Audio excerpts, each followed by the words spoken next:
You're listening to today's inspirational message on the Proverbs with Kurt Bjorklund. Proverbs 26 points out some people that we will be in relationship with, maybe at work, in our families, our extended community, that it is wise to limit their impact in our lives.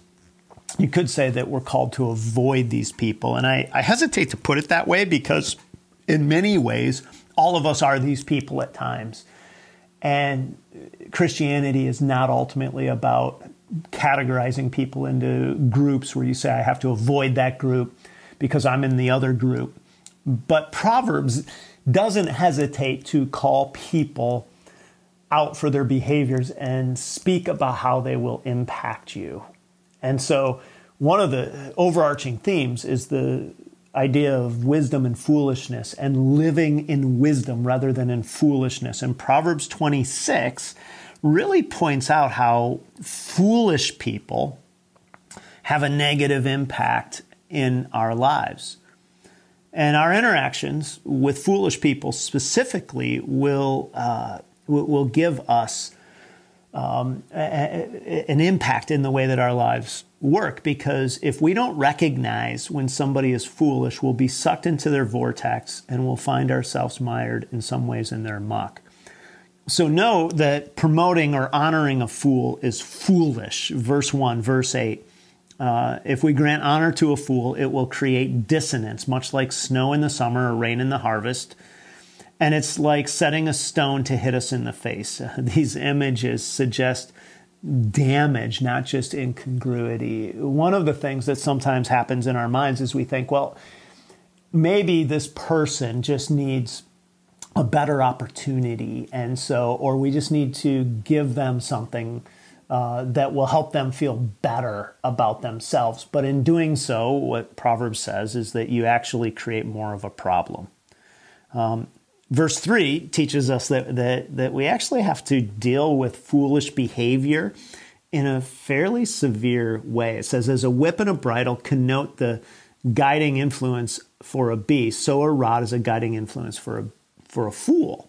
This means that we must not soften correction, that a fool needs to function, or the fool will never end up learning and will unlikely have a positive impact on a group or a community.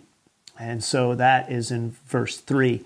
In verse 4 and 5, we see that it takes discernment to know how to approach a fool.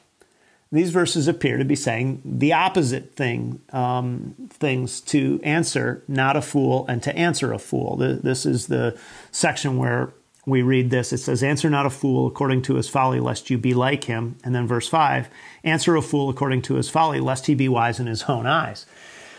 And so which is it?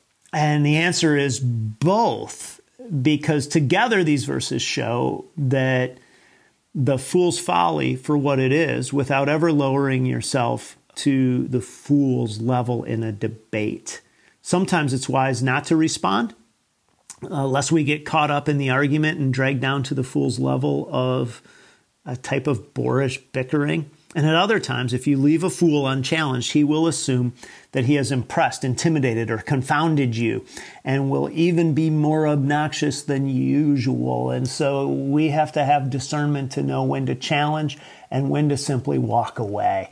And Proverbs in back-to-back verses basically tells us that. Fools shouldn't be trusted, verse 6. That seems fairly obvious, even though it sounds harsh, but it points to the devastating consequences that come to a person's life who trusts a fool with something important. Verse 6, whoever sends a message by hand of a fool cuts off his own feet and drinks violence. And know that in many ways fools will not respond to wisdom, verse 7. So the idea here is really to say, understand that when you are dealing with somebody who's foolish, and Proverbs in many ways has all kinds of statements about what foolishness is, but it's really somebody who won't respond to insight, who thinks they know better, who is always confident that they have the best path forward. It says, be very careful how you interact with a fool, because it will have a negative impact in your life. Thanks for joining us here today. There's a lot of great content to explore on Orchard Hill Plus and on the Orchard Hill main feed from the weekend. Have a great day.